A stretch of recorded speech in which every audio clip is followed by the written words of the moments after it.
আমি ক্যামেরা ফ্রেমে আসছি।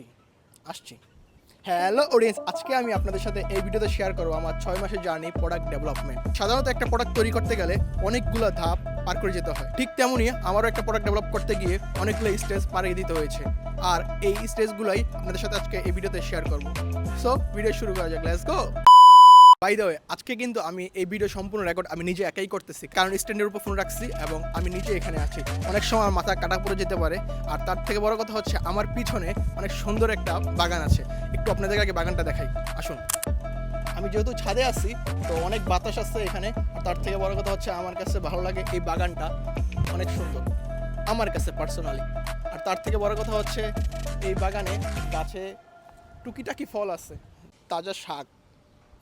তার থেকে বড় কথা হচ্ছে সবচেয়ে বেশি আছে এখানে পুদিনা পাতা, আবার আছে অ্যালোভেরা। প্রতিটা গাছই মোটামুটি অনেক উপকারী গাছ, যতটুকু রাখা সম্ভব রাখা হয়েছে আর কি এই বাগানে।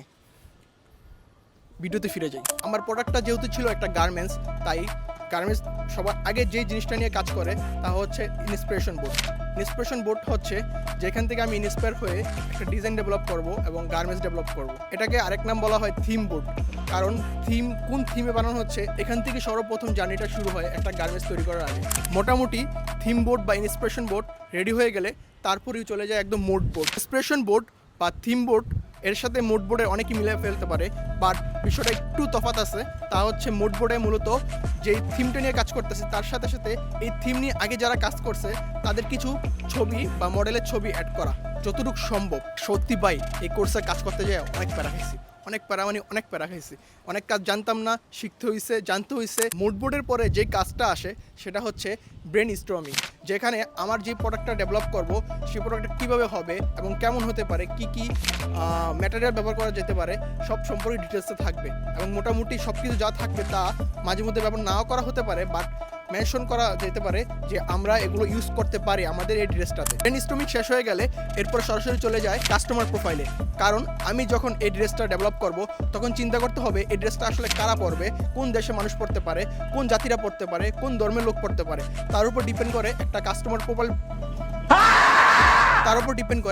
কাস্টমার প্রোফাইল বানাতে হবে, আর সেখানে সব কিছু মেনশন করতে হবে। তার ইনকাম হতে পারে, সে আসলে প্রফেশনে কী হতে পারে, এবং আদার্স আরও অনেক কিছু। কাস্টমার প্রোফাইল তৈরি হয়ে গেলে এরপরে সরাসরি চলে যাবে লুক বোর্ড। আমি যে ড্রেসটা ডেভেলপ করব এই ড্রেসটা বানানোর পর কেমন হতে পারে, দেখতে কেমন হতে পারে, সব কিছু মিলিয়ে একটা বোর্ড বানাবো, যেটা দিয়ে একজন কাস্টমার বা একজন ব্যক্তিকে ধারণা দেওয়া যাবে যে আমার ড্রেসটা আসলে এরকম হতে পারে। আর আমি যে ড্রেসটা নিয়েছি বা আমার যে ড্রেসটার থিম নিয়েছিলাম সেটা হচ্ছে নকশি কাঁথা, যেখানে আমি চেষ্টা করেছি বাংলার মা খালাদের হাতের কাজ, আর ফেব্রিক ছিল খাদি।